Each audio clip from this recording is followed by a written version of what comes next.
ഭിന്നശേഷിക്കാരുടെ സാമൂഹ്യ ഉൾച്ചേർക്കലിന്റെ പ്രാധാന്യത്തെക്കുറിച്ച് ബോധവൽക്കരണം നടത്തുന്നതിനായി ഗോപിനാഥ് മുതുകാട് ഭാരതയാത്രയ്ക്ക് ഒരുങ്ങുന്നു.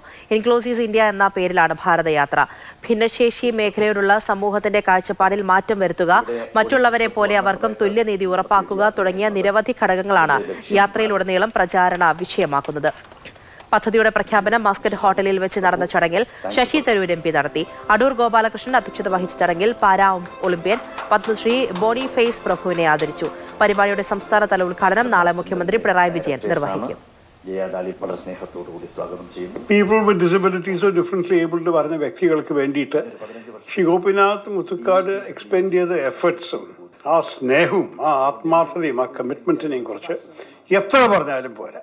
തിരുവനന്തപുരത്തിനും കേരളത്തിനും ഭാരതത്തിനും ഒരു അഭിമാനമാണ് ഇങ്ങനെ നമ്മളുടെ നാട്ടുകാരൻ ഈ വ്യക്തി ഇത്ര വലിയ മനസ്സും ഇത്ര വലിയ ഹൃദയത്തോടെ ഈ പ്രോഗ്രാം അണ്ടർടേക്ക് ചെയ്യുന്നുണ്ട്.